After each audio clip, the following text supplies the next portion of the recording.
Hello.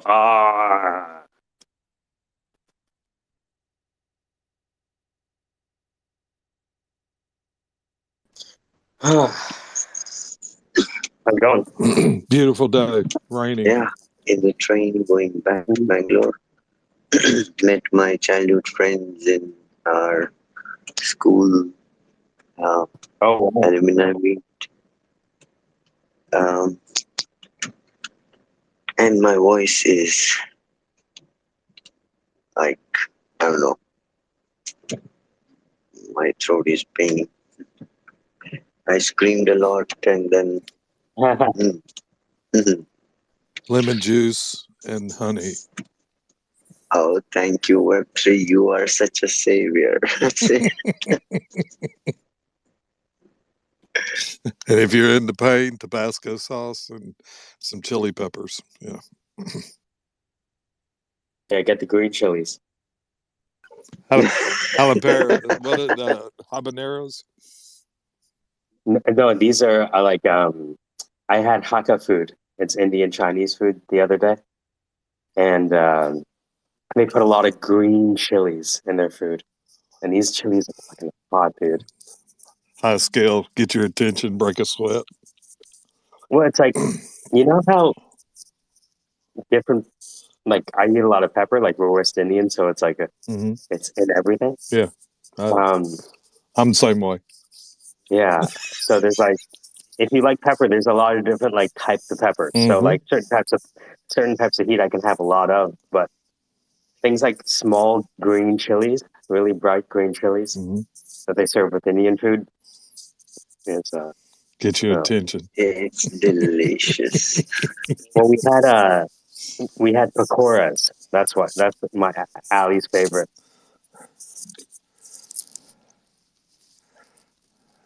Mine So too.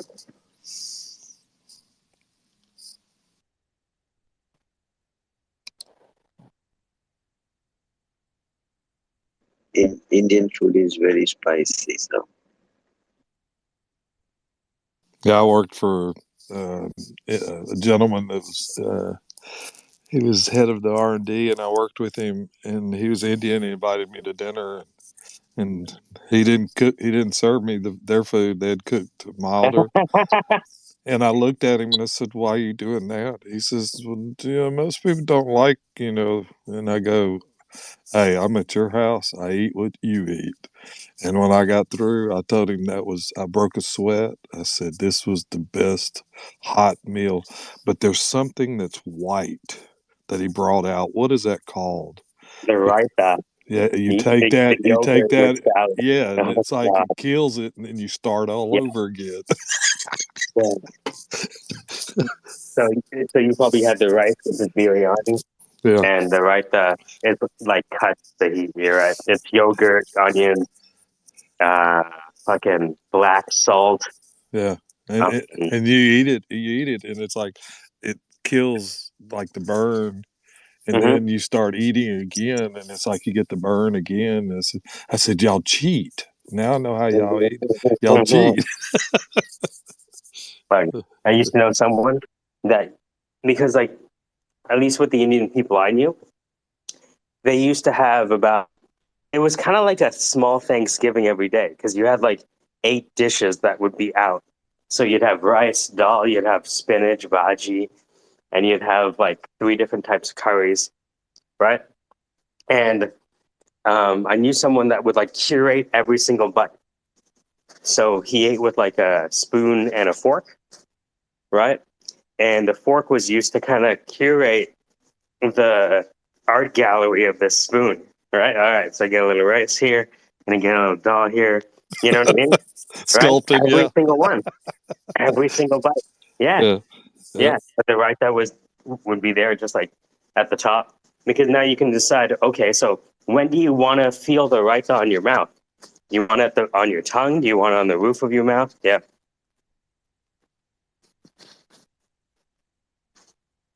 Good stuff.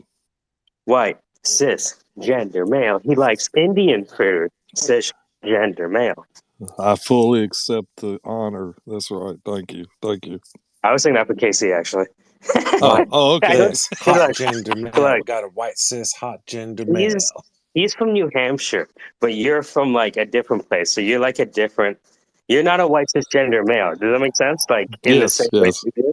Okay. The proper term is hillbillies.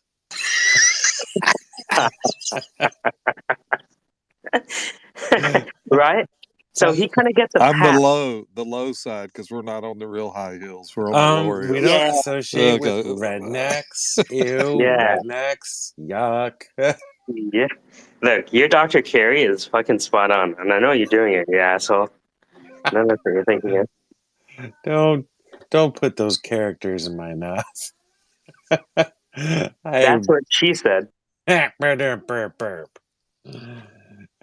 So did you guys see Binance US was accepted as the purchaser But for I'll Voyager? believe it when I see it. Okay, Voyager is a fucking poison pill. Everyone who touches Voyager, you know what I mean? Uh, right? I'm not saying it's good for Binance. I'm just saying they're doing it. Look, It's just more activity to cover up other activity that needs to be covered up. So Do you know, I really, given the billions of dollars that have flooded out of there in the past week, look. I'm like, oh, I, here again. ever since I found out about Silvergate, it's like the only thing I want to learn about. You keep on hammering on that. And Dude, I like the question Silver, of like, how important was Silvergate to the overall fund? So how, Silvergate, from what I understand, is one. You know how people say Tether is the way that people convert US dollars into Bitcoin?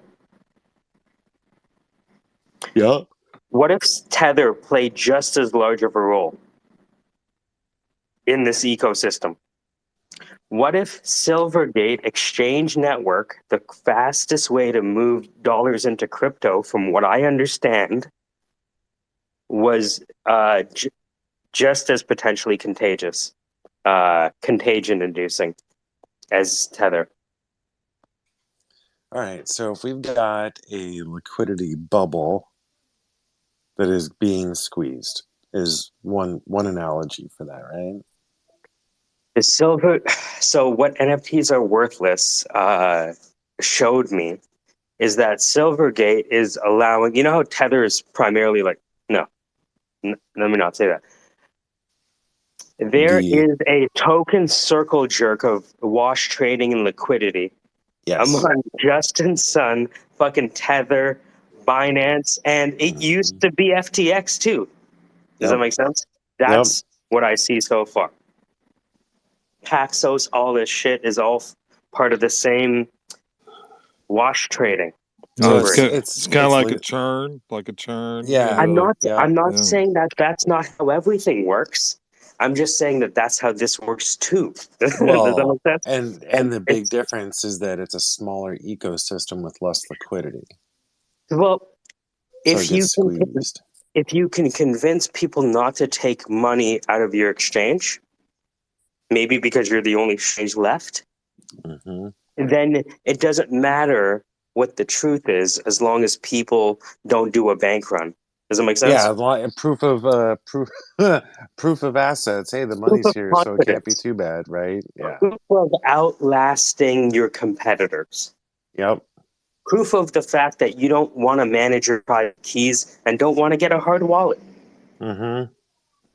Proof that nobody really wants to do self custody.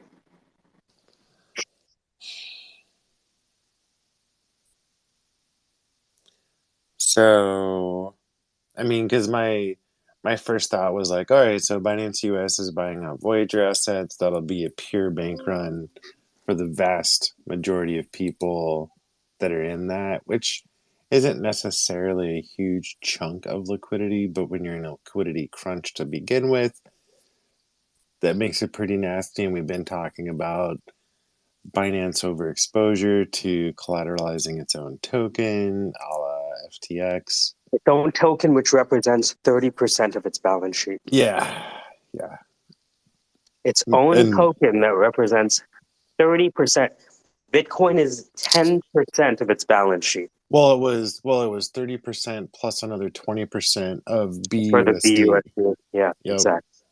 right? So if 50% of your look, when I saw that 50% of its balance sheet started with a B, I was like, you know what? Yeah. All right, I guess this is where we are now. And 10%, 10% in the God coin. That's what you're telling me? You have 10% in the God coin? All right. Sure. Yeah. All right. Well, and what do you get? Yeah. All right. What do you? I don't have to fucking say about that. I'm not saying that, any port in a storm, right? Especially, Yeah. what portion of the people in crypto don't have a hard wallet? 95%? 99%? Probably. 99.9%? Yeah. So, in a world where people don't have a means to self custody, nor are interested in doing so, Mm-hmm. what do? You move from exchange to exchange, and hopefully you move it in time. Right. Musical chairs. I was thinking musical chairs earlier.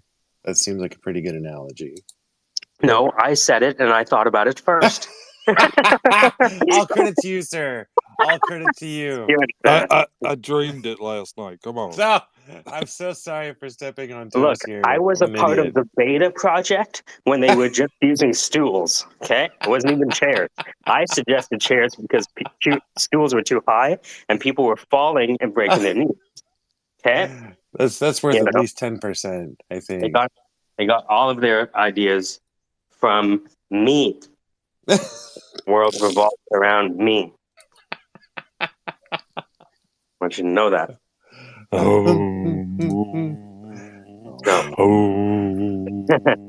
I'm sorry. Sometimes when I hang around with you white cisgender males, I start to adopt some of your traits. It's like this odd Stop person. appropriating my culture. Stop appropriating my culture. Kind of like the personality osmosis that happens.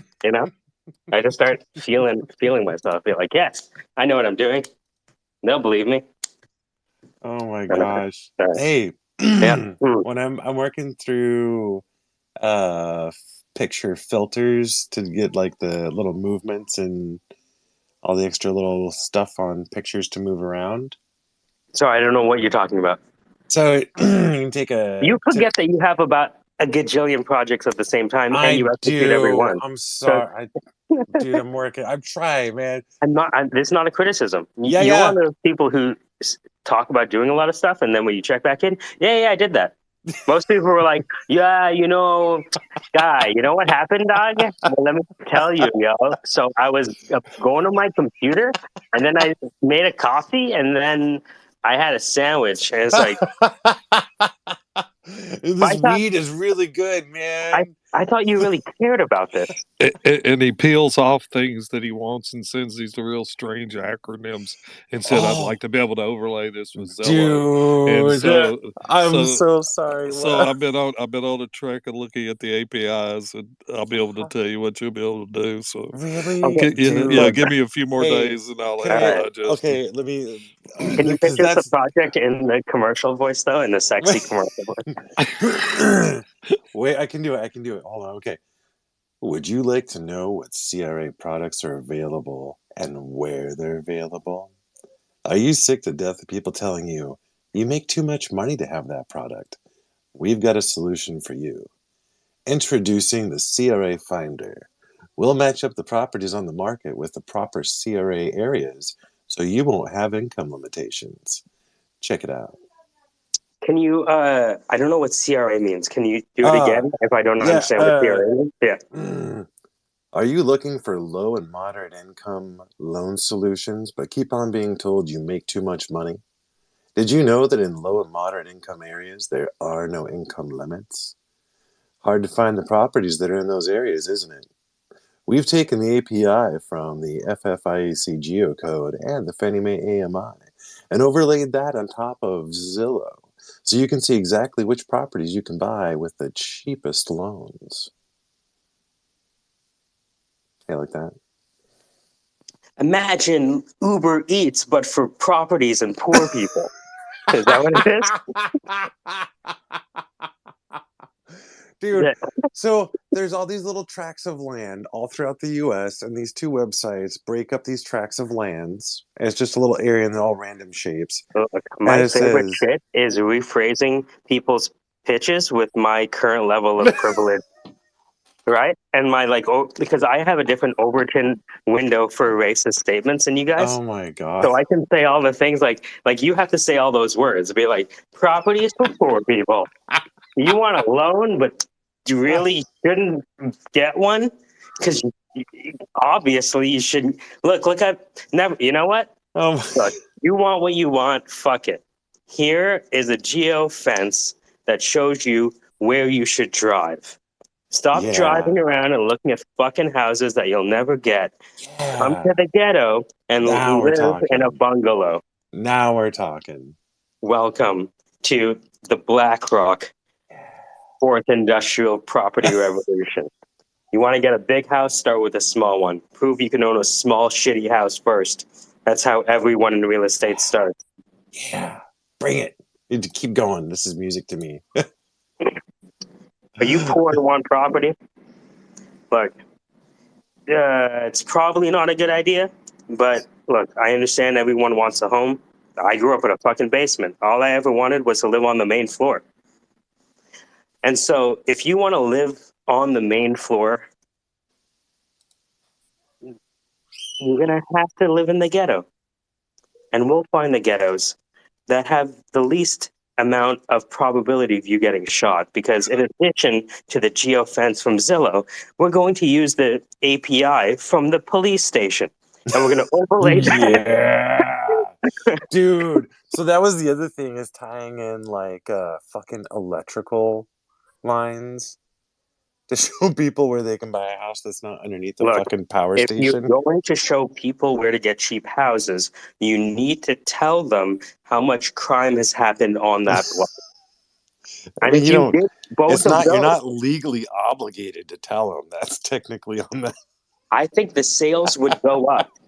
I do And I too. I do think too. there would be almost an incentive now for like property rates to be like, look, if we just had one more patrol out here, maybe we'd be able to, right, tear down Mhm. this thing and build something new. Maybe we can identify the places that are most prime for gentrification. See, I was gonna make that comment earlier. Would you too like to self-gentrify your local ghetto? With our new CRA lending, you too can be a gentrifier. One of my buddies, he was Indian, and his family. What? There was a Oh, that new. wasn't the Can you story. imagine? Okay. Um, his family. There was a new development. His family bought the whole street. And they're like, you know what? We're gonna create a street just for ourselves. This is not necessarily the best area, but if we all live on our own street, then fuck it. We know Yeah. we won't kill each other. All right, Yep. and that's how they did it. That's awesome. That's awesome. They created a little oasis. Yeah, so I like this idea of being able to rephrase pitches because you guys can't. I look if the shoe was on the other foot, it'd be. You know what I mean? There's just Mm, certain things you can't say anymore, and because you can't say it, what you're doing is important, but nobody knows what the fuck you're doing because they don't know what CRA is, and then yeah. they don't want a loan; they want a house. Yeah. Have you been Yep. failing to get a house for the past 10 years? But you've been working for the past 10 years? Like you've been fucking working. All right. There are options available for you, but I want to warn you getting a house could be the quickest way to become homeless. Yeah. Fuck yeah. Are you sure you want to be a homeowner? Oh, that's fucking right. I love that. I can say it. Rockus can't really say it. He's in Cincinnati. No. You Yeah. know what I mean? It's Raucus is different. ex-nayed from Yeah. that.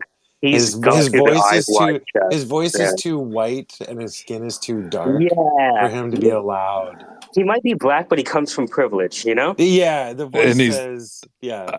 I gotta say something positive about him because he stepped in a conversation I couldn't continue last night. He can't say anything back to us. This is the perfect time to talk shit about him. Exactly. So I'm gonna be nice to him, and then I'll agree Wow, you with you pussy. guys. All Okay. right. Okay. So Okay.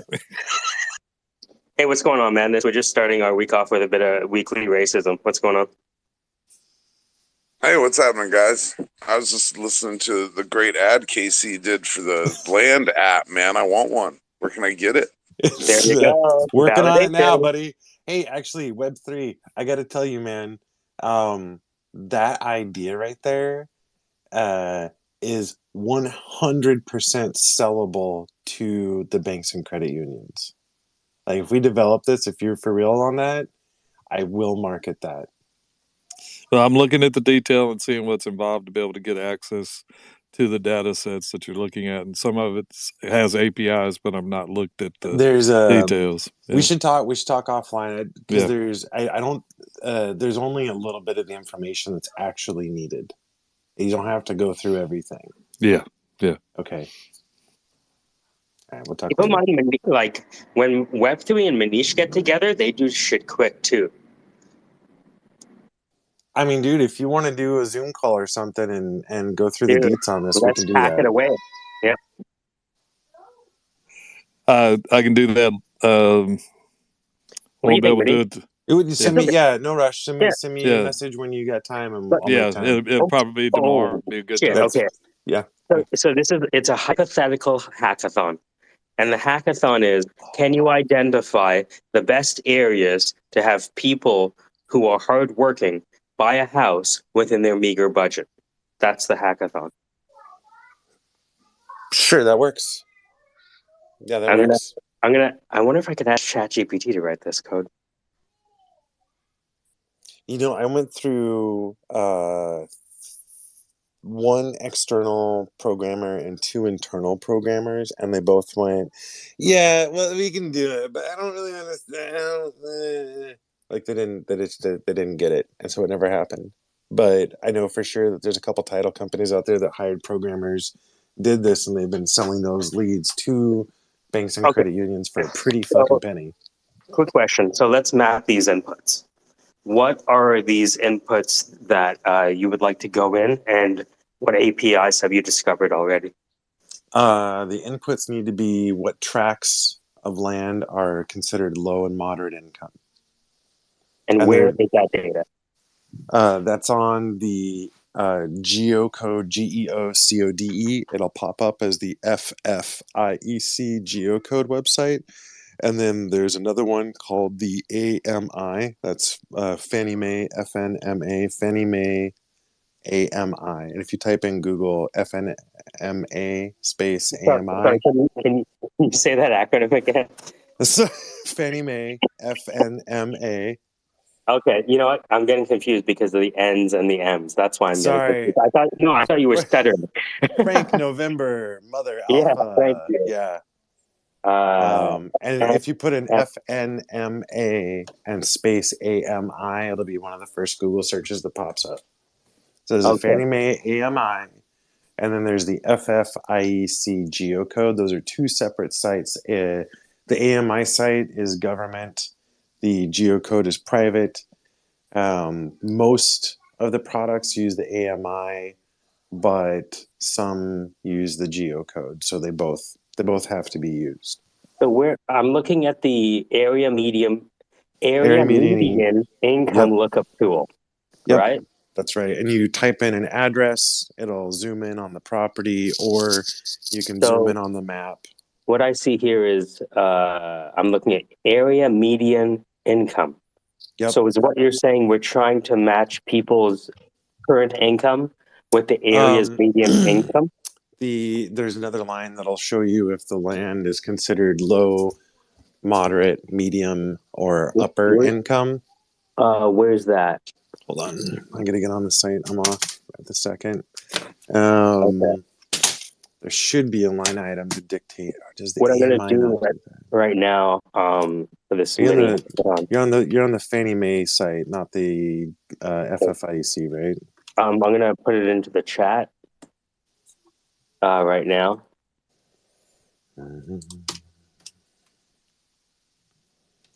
So is there an API for this Fannie Mae thing? I think Web3 said that he found it.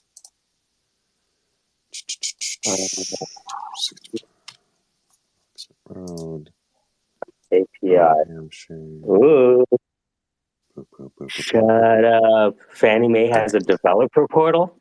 Whoa. Yep. Whoa. All right. Tell me I can log in with Google, though. Damn it. All right. Creating yet another account. All right. So this one, right? AMI does have a focus on here's the income needed, Oh, wait a minute. Access? and then FFIEC will separate it between low, moderate, middle, and upper. So, my phone says I'm signing up for their API right now.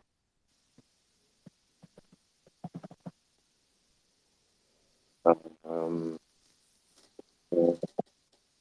like, I imagine company name. You see Web3 laughing at you, Mike? No. Lots of hand waves, hundreds, and smiles and laughies. I think Why would he do that? because he's probably 10 or 15, 100 steps ahead of you on this one, is my guess. I love that. That's just a random guess. I think he's probably already doing what you're starting to recreate, is what my Jedi skills are. That's what I'm feeling through the Force. No, because I came on here because I'm doing the Python course, right? So, what a better way to have fun? Oh, yeah, right. So let me say. So just for engaging goal here, the goal is to combine Zillow with the AMI and geocode websites so that you can overlay the map and see what properties are in those areas and what the income limits are for those properties. Mm-hmm. Okay. Overlay OpenAI on top of that. Yeah, exactly. You understand. Get it into a CSV. Hey, Manish, I told you this shit would pay off. You understand? Uh-huh. No, And the AMI site does have a running database.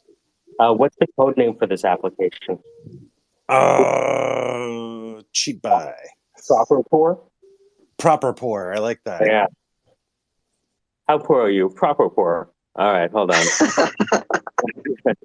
Proper poor, yeah. All right, so generate app and credentials. I just put in the API thing there. So what it looks like. So I have the API key connected. The reason I created it is because if I jumped on a session with Manish or whatever, I could just like quickly give him a thing. So yeah, DM Jala what the list of things I'd created I was going to review. And OpenAI has a real estate component. How dare you? So the app is called Proper Poor. The what is the job to be done? Who was our target? Who are we? First-time homebuyers. First time. So, for example, not to say that Mr. Rogers proper poor, right? But would he consider being a first-time home buyer? What do you mean? When you met Mr. Raj, would you consider him a first-time home buyer? Yes. Okay. So the job to be done for Mr. Raj is to identify where he's most likely to be approved for a home purchase.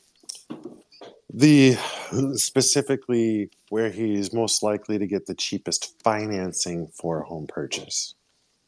Where can I buy a home with a carrying cost and interest rate charge that is at the least egregious, let's say, right?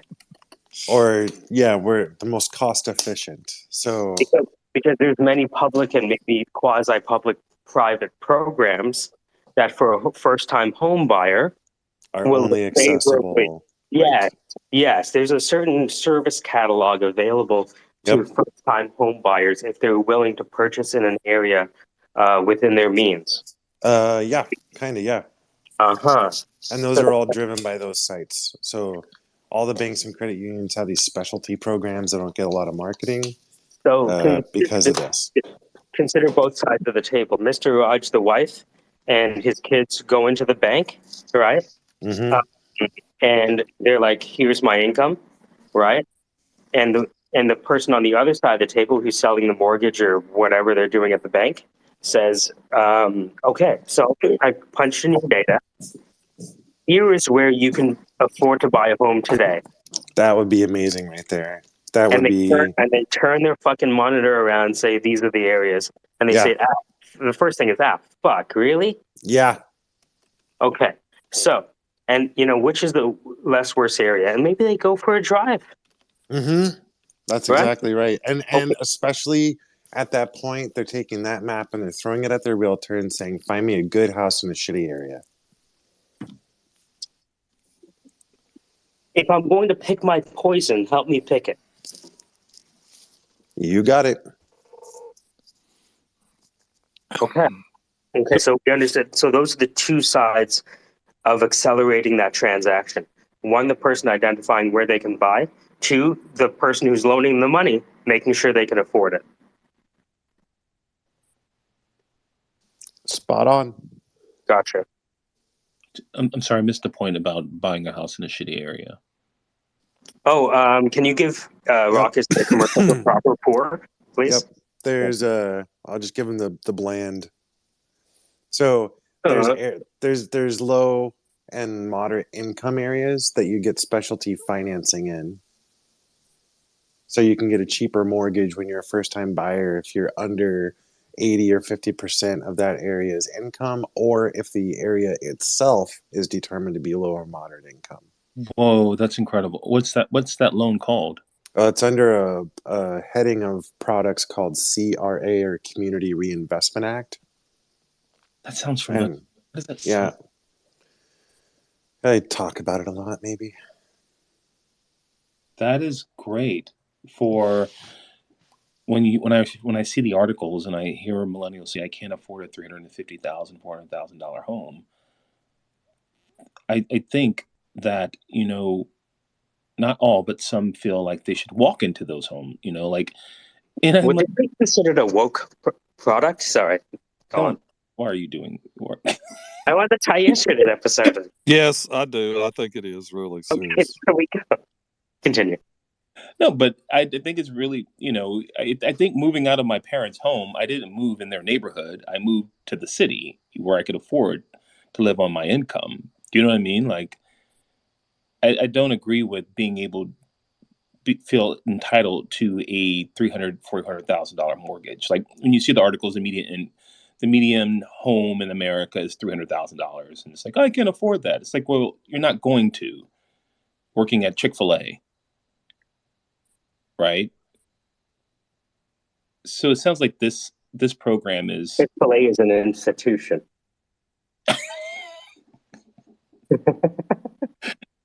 You work at Chick-fil-A? Get discounts? Got coupons? I've never had it before, but I heard it's worth the discount. My son was he's 12 and he's like, I'm going to live here. And I was like, well, where are you going to work? He's like, I'm going to work at Chick-fil-A. And I was like, so you're going to afford an apartment in the suburbs working at Chick-fil-A? He's like, yeah. So, I wrote down what I gave him a generous. Yeah, let me crush your dreams, you fucking. Have I All right. taught So, Ruckus, it just so happens that this morning we had our ethics meeting, and they were blowing a whole lot of smoke about how helpful it is and what a good job we're doing and how healthy we're. And I said, no, we're actually supporting the death of real estate by reinforcing low down payment minimum out of cash for the goal of home ownership.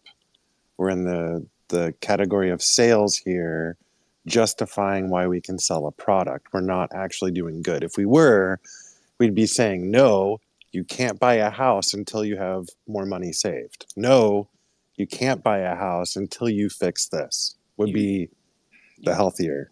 It is, and I agree 100% with you. And I would want to hear that. But you're right. I think you said salesy, right? It's kind of move the product. Is that?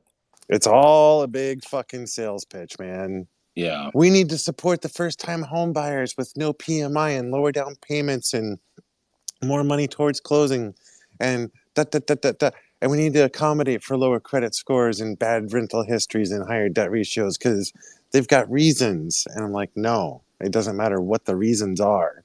It doesn't matter if you had cancer and you're a survivor who also got into a horrible wreck and you're disabled. It because you still have to perform whatever your circumstances are.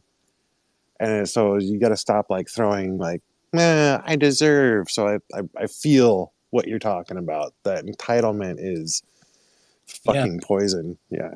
I have a question for you. Quick question. Do you see rates going below 5% again, maybe next year? If so, what, I mean, do you see that if they do you see, the flooding of people buying homes, right?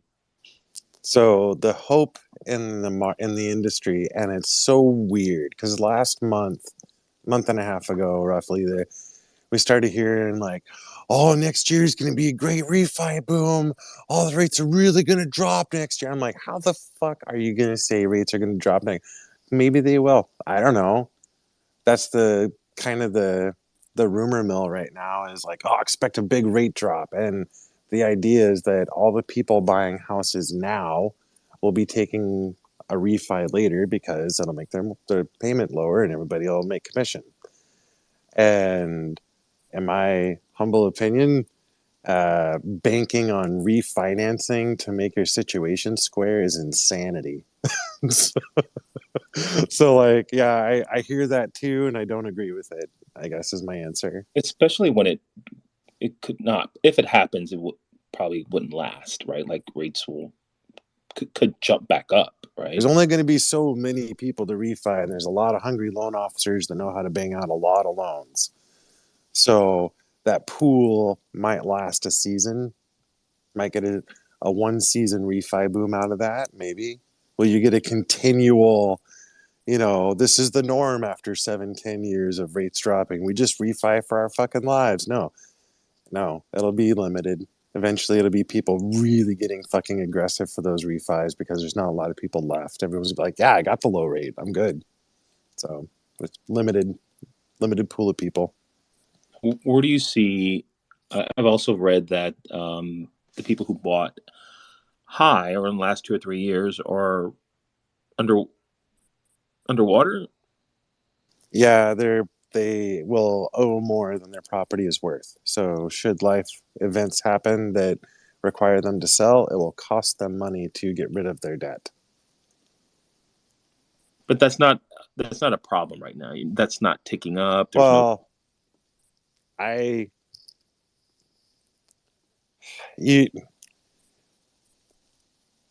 it depends because most people who got in with minimum down payments didn't have a lot of money to start with, and they're probably maxing out their debt ratio to get in. Right. And will they be able to save up money while experiencing the cost of home ownership outside of the mortgage? Because again, real estate taxes, homeowners insurance, paint, trips to Home Depot, pipes, fucking you name it, man. It gets expensive. And are they really going to have anything saved? No. Everybody that bought in the last year or so is going to be pretty much stuck with holding what they got and trying to work out how to float the boat is what they're saying. That's what I'm saying. So if the interest rate drops down to 5%, it could help those people. Yeah, it'll help. It'll also have the potential impact of raising the valuation of the property. Exactly. Yeah. And so that they can get out. Yeah. But that's, predicting what's going to happen in the future. Exactly. Yeah. Okay, cool. Go ahead, Sandra.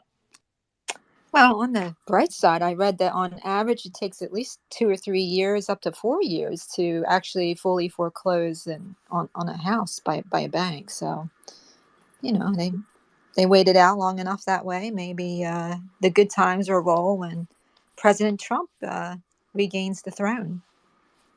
I could be wrong though. I read an interesting stat last week that 48% of 18 to 29-year-olds are living at home. And coupled with the economy is very strong. We're consuming. And I don't have a problem with 18 to 29 living at home at all. I think it depends on the individual and the family. But I do believe that helps people in the household spend or save. My hope is that that person who's 18 to 29 years old staying at home is paying, whether they're paying off student loans or they're saving for when interest rates will be, drop down to 5% so they can buy. Unemployment's historically low. It looks good on paper, but to Casey's point, I don't know. How I hope people are doing the responsible thing. I think that I'm being facetious. I'm looking at it from a lawyer's perspective, but I think the whole structure of how loans are given ought to be completely rehauled, because all it does is it reinforces the current structure of keeping a lot of women from being able to afford homes, and also, just people in general. Most of those affected are minorities, I would say. So I think the current structure is terrible. Like, for example, although one of my my business was one of the largest users of PayPal for years, guess how much I kept from that business? I kept zero from that business because my partner, who I lived with, ended up getting the lion's share of everything, even though I did a lot of the work. So for women who come from situations where they're not controlling the finances in the house, and you know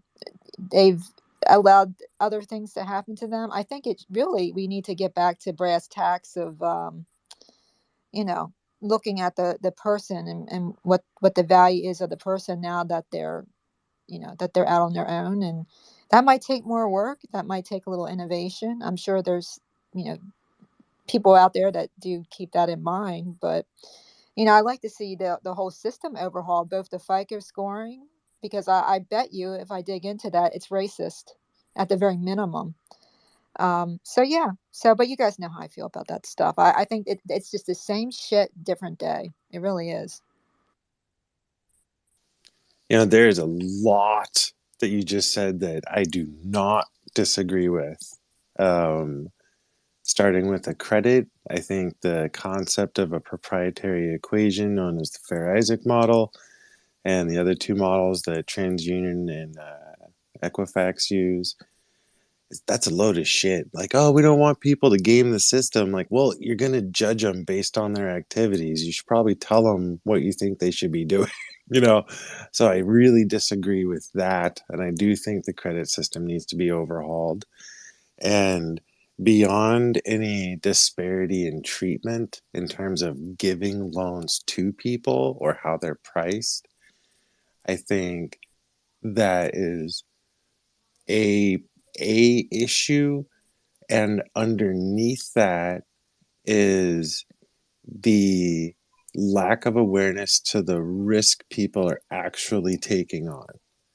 So an FHA loan or a VA loan can get into above half of your gross income for payment, and in some situations a lot higher. And it comes from this unlimited, infinite number of scenarios.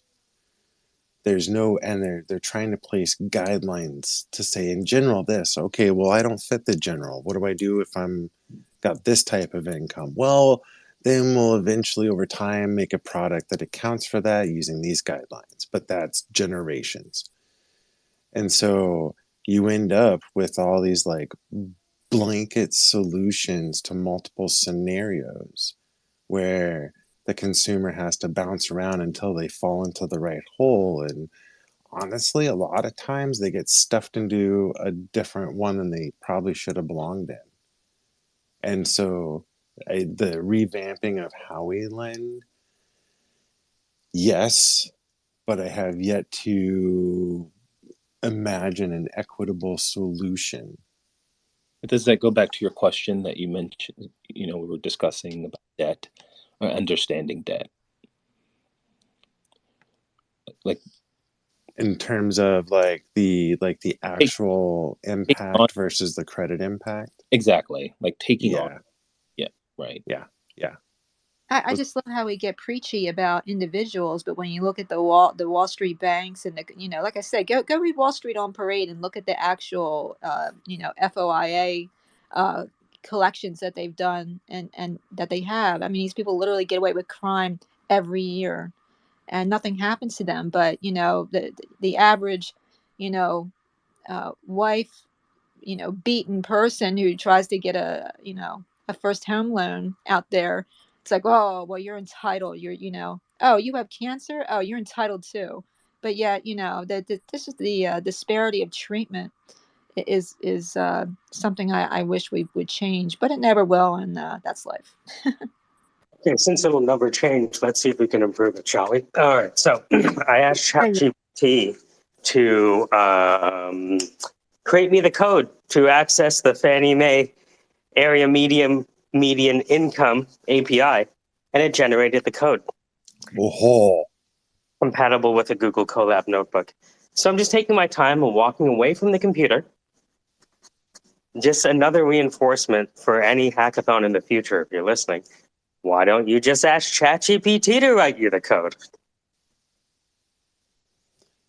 now you have installed ChatGPT to yourself, and you're no longer using the website, right? Or am I wrong? Well, they've made certain non-open improvements to ChatGPT from an open source perspective. So right now I'm using the website. The cool thing of the website too is it formats the code for you. And it provides you a little copy code button. Oh, isn't that nice? So instead of having that thing where you highlight the first part of the text and then you drag down to the end and to the end of the text and you press copy, why would you do that? You just click the copy button and move over to your Google Colab notebook, and Bob's your uncle. You paste it in. And what's funny is when I read the code that it spat out, I was like, oh, I don't have that thing. You know what? Based on the above code, write me the Python code compatible with a Google Colab notebook that generates the API key I didn't know I needed. I was like, sure, this is how you do it. So, yeah, thanks. I imagine it can provide me with the Zillow API code too, especially if I write it based on the above information. So I used to do like handcrafted maps of the state or the states that we covered. And I would show each area with the maximum income and then literally like hold it to the fucking screen and you know what I mean? Like copy it over by hand. Uh-huh. Mm-hmm.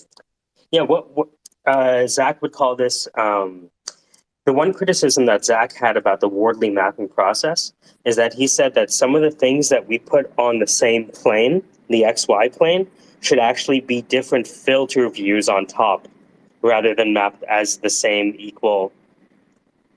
You know what I mean? Right? There are certain things at altitude, certain things on the ground, and if you want to see the ground level, okay, go to this view. If you want to see at the sky, okay, well, put the sky on top and put some planes on top with some clouds, right? Looking at things at their, putting things in the right scale, dude.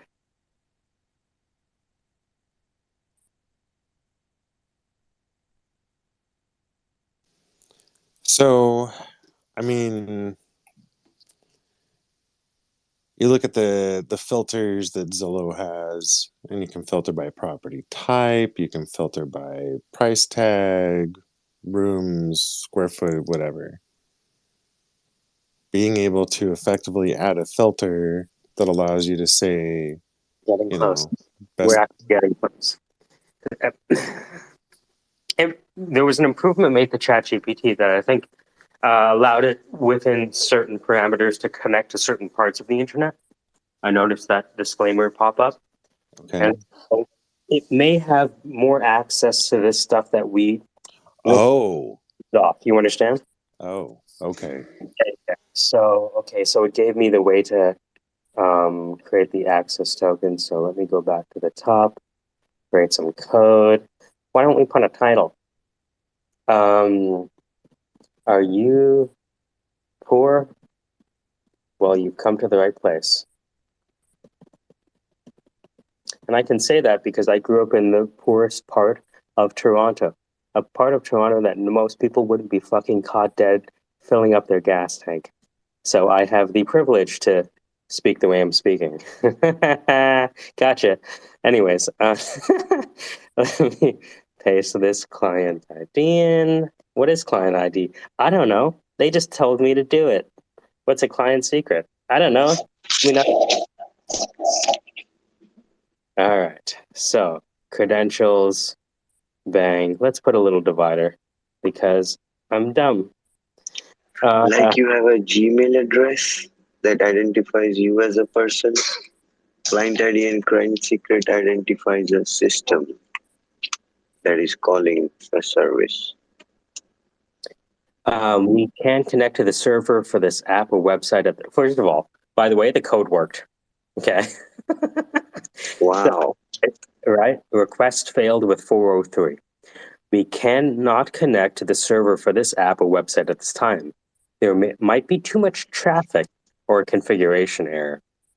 If you provide content to customers through CloudFront, then you'll know what is the backend for the Fannie Mae app. That's right, CloudFront, powering Fortune 500 APIs, apparently. I got an error. How do I create the access token? Hey, Okay, 403 is server error, which means problem is on their side. Nothing wrong with your request. Manish, I know these conversations always happen in the middle of the fucking night. But would you care to spend maybe 30 minutes with a 15-minute overtime? I'm in a train Oh, today. great. Maybe tomorrow. Yeah. Okay. The internet is quite bad here. Sometimes I go, yeah. But I'm enjoying the conversation. Let's see. It actually linked to the API documentation, which is not found. All right. Going back to Bangalore, my son's birthday tomorrow. So I'm going to tell it that I got an error. I got the following error with the above code. Can you rewrite the above code so that I don't get this error? Why don't you just tell me how to fix the error? Why don't you just tell me what movie you want to see? There could be several reasons why you are getting a 403 error when making a request to Fannie Mae API. Make sure you're using the right client secret. Okay, so let me check that.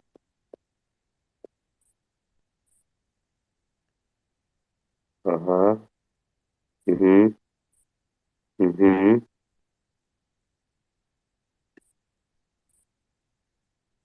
Make the post request to the Fannie Mae API token endpoint. What is the Fannie Mae token endpoint? Maybe it's this thing.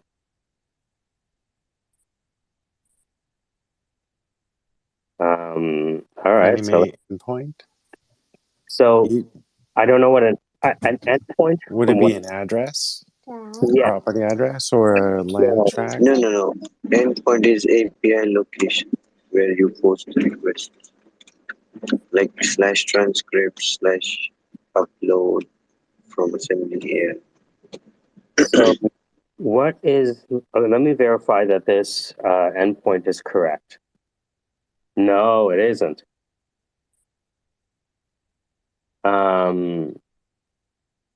API.fanniemay.com. So API.fanniemay.com endpoint.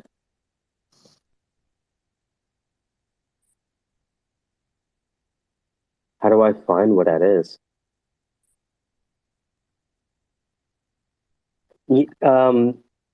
Manish, I've never used the curl thing before. Can I use Curl, the CURL. Yeah. You run that on your command line in your Can terminal. Can I run it through a Google Colab notebook? Oh, Yes, you yeah. should. I should be able to? Okay, hold on. Yes. Let me go. Okay. So Am I audible? Yes, you are. Okay. Let me try it. All right. So, auth ping. Okay. So if I go to, if you're just joining us, my name is my name, and we're trying to make the best out of a terrible situation.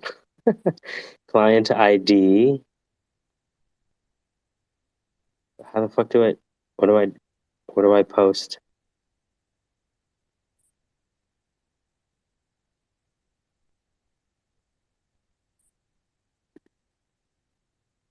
Is that how it works? What did it return? Okay, so hold on. I'm gonna post something. I don't know how to say it. Okay, hold on. So this is what it gives me. I put in the chat. I just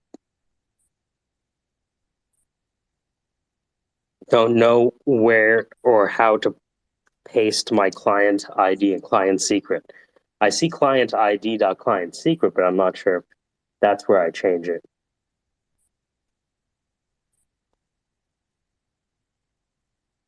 This is like an The adventure we get to angle, watch you slowly develop as a developer, you know? I mean, it's like we get to sit back and watch the evolution of what the fuck is an endpoint? And then suddenly, oh, Yeah. I know.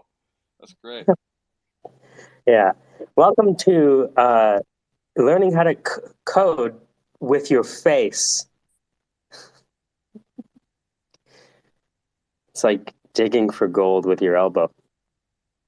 you see the angle brackets, less than and greater than sign? Yes. Yeah, just imagine you don't have them.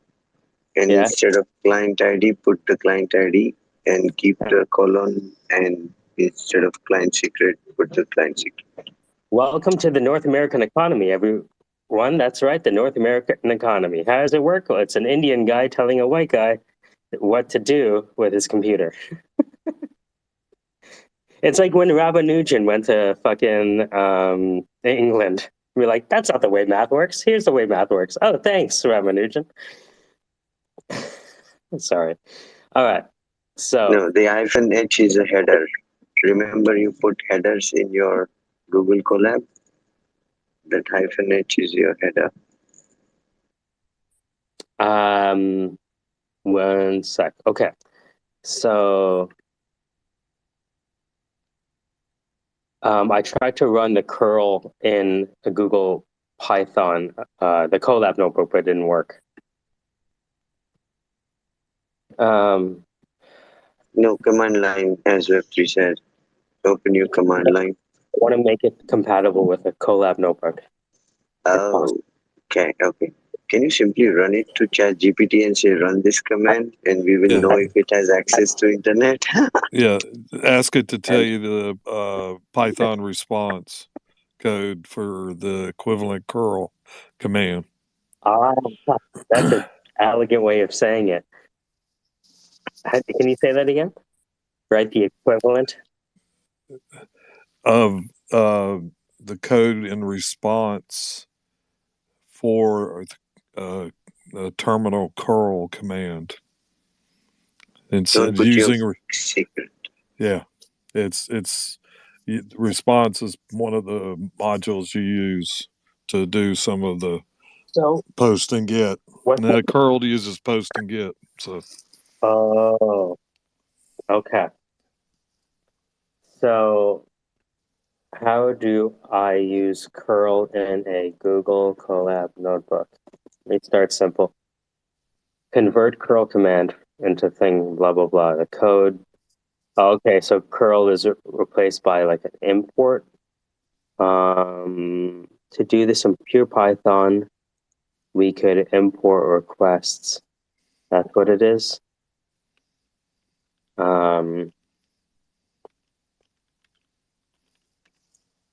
Fuck. Okay, no. Load data set into Colab. So there's a curl extension now. Learning how to code is learning that you have to learn fucking 10 times as much as you thought you did for the fucking simplest ass thing in the world. Anyways, But you posted, a video for, assembly AI post request in our hackathon. Yeah, same thing. That's the same thing. All you have to do is change the endpoint. Like okay, hold instead on. of assembly AI /upload or /transcript, you use this endpoint. Okay, so let me And look back at that thing. Okay, assembly AI hackathon. Let me take a look at the code. Yeah, when we're done, yeah, there's a big pop quiz. So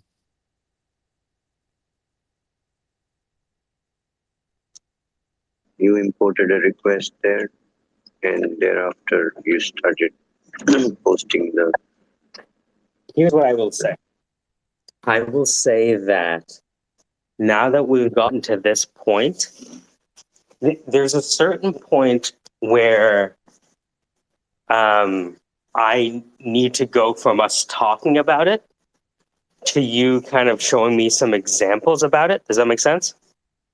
And now that I know that we can eke out some time tomorrow to do this, right? I'm going to say, I think more or less we have kind of what we're looking for in terms of inputs. The only thing I was holding back on is asking ChatGPT to write the code to do the whole thing. So write the Python code that uses these Zillow, Zillow. Yep, you got it. And And do you want or need a walkthrough on how to actually use those two sites? not so much because Okay, it's just me that necessarily has to know it. copy. Okay. If we fucking zoom out and forget what our names are right now, what happened is, you had an idea, right? We see some value in it, right? We know the people in the market that we could show to. That's you, right? And between what I've seen from Web3's ability, right, with this hackathon and Manish, I know that it's taking, now that Manish and Web3 and I have a few cycles working together, we're better at communicating with each other, which means we can get things done faster, right? And so, from 100,000, Cool. I'm yeah, here if you want it. no, it's good. So we'll get Yeah, on a yeah. call, right? It'll just be maybe an hour, right? And we'll do just a hackathon. This product goals and process goals. As long as you hit your process goals, you'll hit your product goal. So the idea is, let's put a timer on it, 45 minutes with an hour, 15-minute overtime, and let's see how much we can get done, given that we all have access to ChatGPT. And again, the cycles are getting faster. Like the last time I was on the phone with Manish, we figured out together for Captain's Log how to connect OpenAI with Google Docs and specifically Google Sheets. So if a new row gets added, do this operation with OpenAI. So that's the last thing we figured out. And the weird thing, you guys might not see this, but imagine that we have like a library of learnings and code. And so a lot of the times when we run into an issue, we're just like, oh, we can use that thing that we already built. So write the Python code that uses the Zillow API and the Fannie Mae Area Median Income API that identifies all of the homes in New Hampshire that qualify for the community reinvestment. What is it called? Act. Community Reinvestment Act. I almost hope it doesn't give me the answer. You know, you ever do that with ChatGPT? It's like, I hope you don't have the answer. Fuck, I you have saw the an answer. article the other day making comment about how they were having a lot of success with credit counseling and ChatGPT. He used the Zillow API and the Fannie Mae Area Median Income AMI API to identify homes in New Hampshire that qualify for the CRA. You'll need to do the following: sign up for the API keys for Zillow and Fannie Mae. Install the required libraries. Yeah, I'm watching it write the code. So does that make sense? Like, now that we understand what we're doing, when we understand the inputs, processes, outputs, and we understand why we're doing it, right? And we understand it's something that's worth failing at because of its potential impact. Let's see how much we can get. There's usually like a phase that I've noticed, which is like the vetting of the need phase. Does that make sense? So we vetted the need pretty quickly, right? You actually pre-vetted it with Web3. And then, you know, I had a personal interest in seeing this happen because we're creating the coding course, right? And that I'm going to release to like everyone, and then you can make your own courses based on it, because one voice isn't good enough to teach anything, because people hate different people's voices. In fact, I hate most of yours. No. So I'm watching this thing. Write the code, dude. Make the request. Check the status code to ensure the request was successful. Access the list of homes from the response. Iterate over the list of homes and print the details of each one. Address, price, beds, and baths. Wow. Here's an example to continue. Dude, I'm walking away from the computer. This shit is writing the code, dude. And you know what? I've noticed over time, the code is actually getting more reliable. Scary. It used to be the fact that I would paste in code, be a bunch of errors, and then I'm hacking away with it. Not as much anymore, I'm noticing. Maybe it's learning from you. It's going, you know what? This guy's really trying to do shit, so let's give him code, right? The first time. Give us the music, Dan.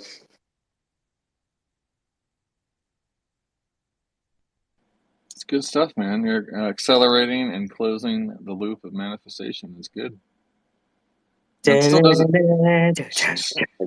doesn't mean that there's a market there and you could surely fail. So don't get too high on the acid trip.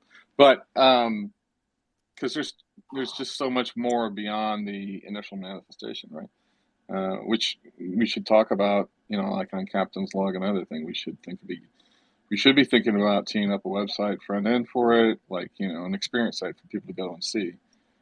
You know, you just, if you're gonna pursue those things, or like I don't know, are we like sort of in an incubation learning phase, try a bunch of ideas, or do you want to, you know, push some of these concepts out and like actually, you know, connect a Stripe model and see if they can sort of accrue right away, like just experimentally, which would probably be a good choice, or do you really want to sort of like tee them up and get them in front of investors? I mean, that's actually a smart move to do with you because you're already sort of in on the cold calling aspects of breaking through the walls and talking to people, right? So, like, you know, getting you a pitch deck around Captain's Log and then people to pitch it to, that's a fast way for you to do that validation. Like you're uniquely equipped in that ability that I don't think anybody else is. And that's a cool combination on top of actually learning how to code itself. Yeah, there's two operations, right? There's creating X value and capturing Y% of X. For me, even if nothing happens with Captain's Log and what we're, you know, proper core, it, you know, selfishly, this is helping. Wait! Is that the name of the startup? A proper core? We should probably rebrand that. That sounds no, bad. you want to? Okay, see, This is why I can't be a product manager. Why don't we just call it? Are you properly poor? Are you Yes. only living on one banana at a Give time? us the If so, commercial. we want you to work for us. No, I get it. Yeah. So what I'm doing right now is I'm just creating a little video here. It wrote the fucking code, dude. The area median income for Rockingham County NH is, So I asked it to continue. Set the CRA income limit as 80% of the AMI. Is that correct so far? Correct. Do you need me to say anything else? Nope. It said, right? You understand. Is that what you would have put? Calculate the income limit for the area based on the AMI and the CRA requirement. Income underscore limit equals AMI times 0.8. If the home's price is less or equal to the income limits, it qualifies for the CRA. Fuck you. Wait. Read that last part again. If the what is equal to 8? If the home's price is less than or equal to the income limit, it qualifies for the CRA. Price is equal to. I am about to send you into the group the code. The beautiful thing about ChatGPT and its code is that it comments the code. So it allows you to learn how to code very quickly because it tells you what the fuck the code is doing in the first place. Okay, so there's two concepts here. One is that your income is under 80% of the area median, in which case you can buy wherever, as long as that's the case. Okay, so piece of homework for you. Write down, have your equations ready for tomorrow. It's done. I got it. So, okay, so I want to speak to Dan's point now. What is the quickest way for us to validate not only if this is accurate, but usable and useful? And then if we were satisfied with that, how would you see us capturing Y% of X? Would you want to product it up and pitch it to a bank? What do you see?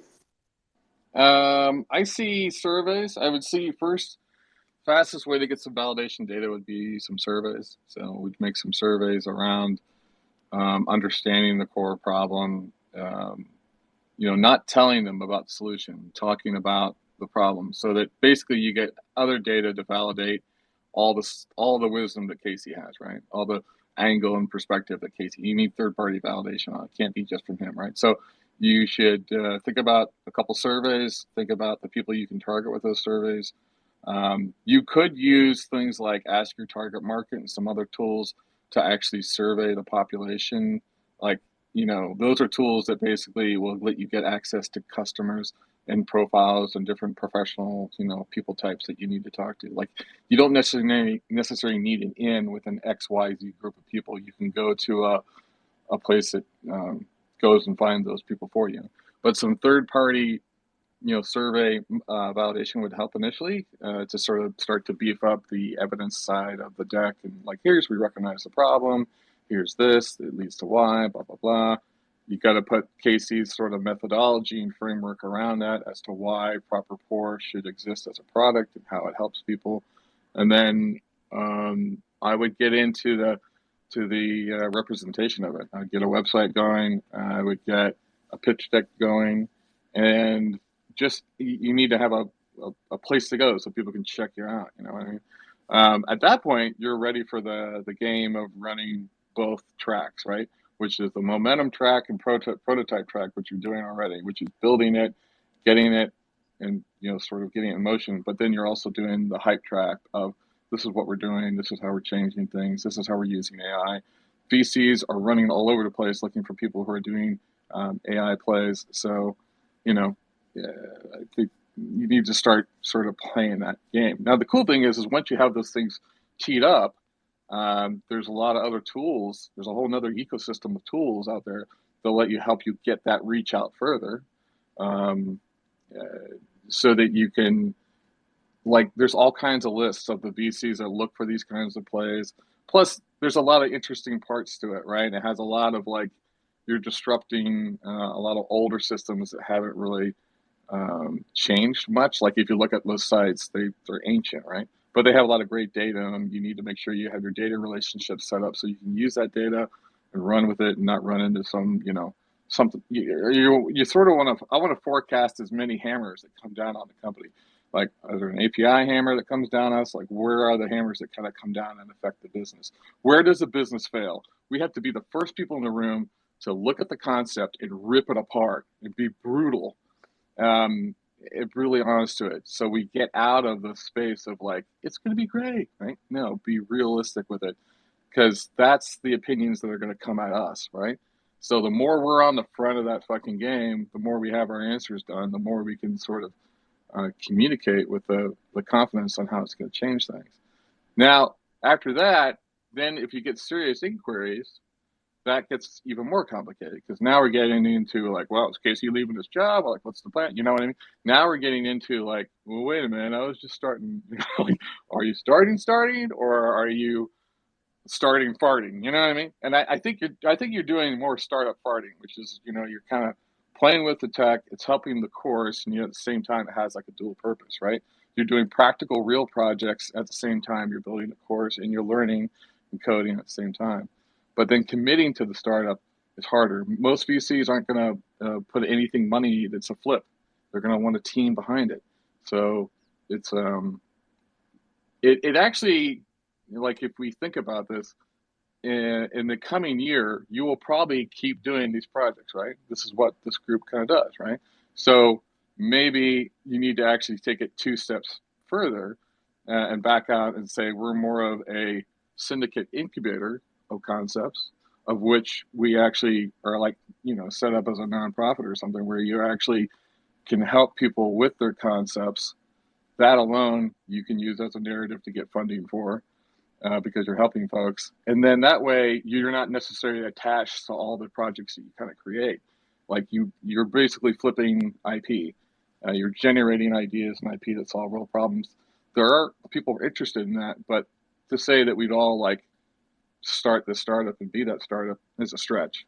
So, maybe I wouldn't push it down the direct startup route. Maybe I'd push it more on, this is like learning excursion kind of stuff. But I still want a website. We need you need a website and a pitch deck or something. Otherwise, it's just purely, sort of research and experimental kind of fun learning for us, which is a fine reward. But I know that we want to tell the people the stories that we're making, right? We want to tell people what we're doing. So creating a voice around that would be good. That's what I would be doing. If that made any sense, press 1. Yeah, I'm just creating a little video here just to show Manish, Casey, and Web3 the current code for the app. Everything you're saying is right. 2 operations, right? Creating value and capturing Y% of X, right? Yeah, and yeah. And I think like we're doing well on the rapid hacking and prototyping phase. Like that's where we're really stretching the manifestation angle. So we're really making that work. The research and validation piece we can actually do through different tools that are, that represent hundreds of thousands of people that can give, you can send a survey to them. Sometimes a survey will cost money. Like if you want to talk to MRI doctors, you're going to pay $25 a head, right? But if it's average public facing kind of stuff, you can get a lot of data in a lot of different places relatively fast and easy. Some of that data is more like, I used to use Mechanical Turk a lot for research, and that's a completely different platform for doing crowdsourcing than, say, Ask Your Target Market, which is actually geared toward medium and small businesses who are trying to figure out customers and customer fit and stuff. The other thing that kind of happens, this is the other thing too, is that we should sort of have a really basic breakdown of problem solution, team value, marketing, business model, that kind of stuff. Because a lot of VCs, and especially lending groups that can give away money, they tend to want to rebuild your model in their process. In other words, it's when you go in and you say, I want 100 grand, they're like, yeah, we'll give it to you, but we want you to go through a 4-day class where we actually deconstruct your concept. We reconstruct it with our rule set, which you can find out what that rule set is, and then we need to see the validation firsthand. So they actually make you go through the process again. They do that in Ohio. So, and you have to tell entrepreneurs that, because entrepreneurs walk in like, hey, I got my product, I'm done. It's called Captain's Log. I'm ready for my money. And they're like, yeah, that's cool, but we actually want to go all the way back to the beginning. What happened? What caused this? And they put you through like a 4-day or 5-day workshop to revalidate your assumptions. Super key external. So everything relies on getting out of your head and getting it understood by a larger audience. So the better we can tell the story about how this concept is a duh, and the more we can show it that it is like obvious, and the more we can show our advantage, why us, why our approach, how it scales, how it truly can be integrated and whatnot, who our first rung of customers are, what's our game plan of how to get them, how do we sustain it and such. The more we have our answers around that, the better we are at getting money, just flat out. That's my thoughts. What if we could build a company without venture capital? Well, ideally, that would be the way to go. And you could do that. It's just a choice on your part right now to sort of like, is that like it's like a DAO or what? I don't know. It's like, a conglomerate amongst us where we pull resources and we have to figure those things out. I mean, most people start without money. So it's not like most people don't get money. So we're going the path of what most people do, which is fuck it until they figure it out. But there's a technical debt cost to that, and there's a cognitive debt cost to that. There's organizational debt cost to that. So there's all these things that we're going to incur as we accelerate. And if we don't sort of have a better perspective of where we want to go, how we're getting there, or what our group's purpose is it really Captain's Log, or is it more of a syndicate incubator of which we actually test ideas, we build courses, and we train people on how to approach new technologies. And we use the subject of these concepts, like we solicit people's concepts and they come in, and if we like it, we do it. But we usually do our own concepts, right? Something like that is easier to approach. You don't need money because you're going to generate money somehow, either through consulting or other things. I wonder, when you're talking, I wonder if we said like we did a hackathon and we got a sponsor for it. Not to say that would be the approach for this. That's perfect. I mean, that's everyone does. That's totally legit. So we could go to a bank and say, hey, we want to, hi, my name is Michael. Forget about my last name. It doesn't matter. I signed white enough. I know you, I understand you're in the marketing department for Fannie Mae and Freddie Mac. What we'd like to do is hold a hackathon using your API and Zillow and ChatGPT. And we're looking for a first prize sponsor. So considering we're going to be accessing your APIs and teaching people how to use your APIs to make and save money, thought we might hit you up. It could be interesting. See, that's why so you have that audacity ability to sort of jump on there and say, hey, you're just a penguin in a suit who waddles to work every morning? Get the fuck out of here.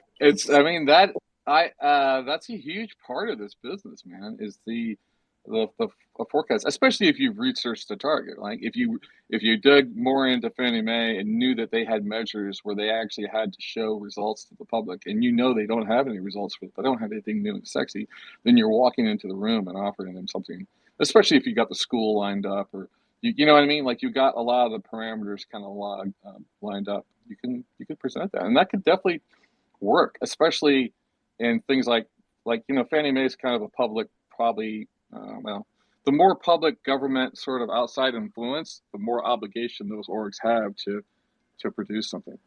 Oh, I gotta go. Sorry.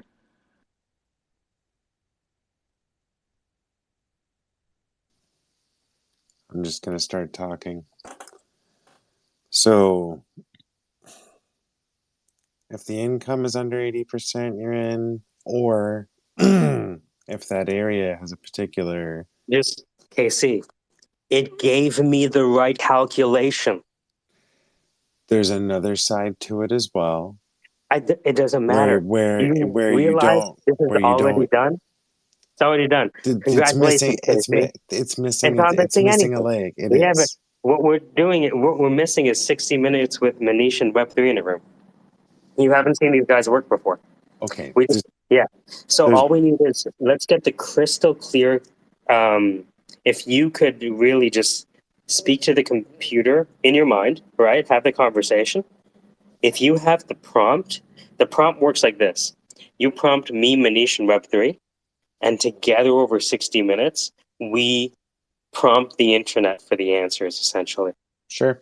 That works. Congratulations. So to Dan's point about capturing Y% of X, who would be the first person that could tell you whether this could make them money if they had access to it? The banks and credit unions.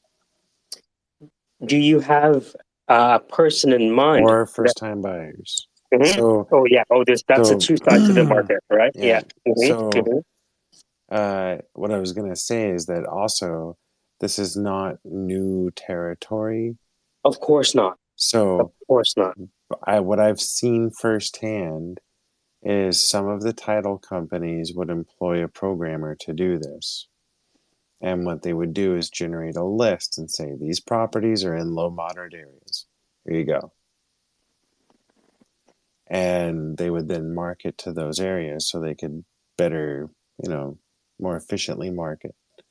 There's some redlining issues there, but whatever. If you brought this up, then you're going to apply the KC sauce to this. And I think the KC sauce is going to create something that is unique. I think that's the same reason that Matt still answers your phone call. Matt, with all of his experience in this mortgage industry, is still working with you. Why?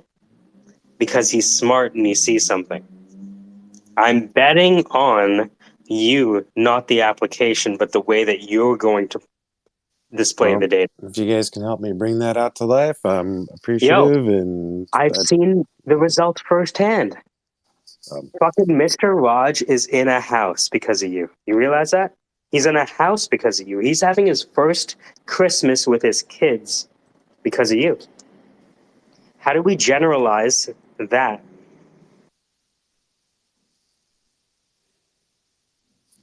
Well, I had to take down my link tree, so unfortunately I can't reference you to that for more information. Otherwise I could.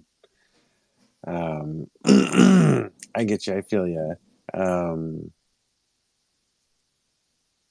get stuck on the data dump because I feel like, they're going to miss this. There's that too. Here's this other thing here. There's that. Yeah. All right. Look, I'll work on the prompt. To Sandra's point, there might be a tertiary industry that's maybe even larger than this, which is the helping women get back on their feet fund. I have two ideas. One, link it to the financial literacy app I've been working on as a component or function. And two, making it and then just selling it to the highest bidder. There's nothing wrong with going to Sotheby's. Yeah. And that's okay, right? The idea is that the time between ideation and physical manifestation has never been shorter. The good thing about me interacting with Manish and Ahmed and Web3 is that I'm dumb enough to actually try stuff. You know what I mean? And so when I try stuff and people have different ideas, like we all see different parts of the market, right? But I know that you have an intuition and have actually written enough loans to know where the bodies are buried. And I think you have the right heart. So I'd rather follow someone with bad ideas and a right heart than someone with the absolutely most evil ideas. All right. And by the way, learning how to code in the background. Yeah. You know what was interesting? I brought this up to the bank. I'm like, hey, these guys are doing this. And they're like, well, get us on the line with them. We'll figure out how they're doing it. We'll just do it ourselves. I'm like, oh, okay. And so I know that it's been approached a couple times and they never actually did it. So it's probably more complicated than they were ready for. Something like that, maybe. Well, there are some companies that find it easier to buy things than to make things. Yeah, and their whole thing was like, yeah, let's just make it. And then they didn't do anything. So they probably went, oh shit, that's complex. We can't make that. How much do you want to buy for it? No, we don't need that. Never mind. I'm guessing. So to Dan's Sticker point. remorse. Yeah. Yeah. So I found this interesting tool that offered, it was Pabbly. It said, you know, you can sign up for free, use it for a bit, but after like 100 requests, you have to pay. I know, by the way, we're doing a sale. Pay $300 one time, and you have access to it for like this amount of time, for as long as the company is in existence, for example. Right? Again, we don't know what we don't know. That's why we don't know it. And all that we see is not all there is. But you've been embedded in this market long enough to know that there's something that you see that others don't. Right? We're also already being created, and you'd be using it already.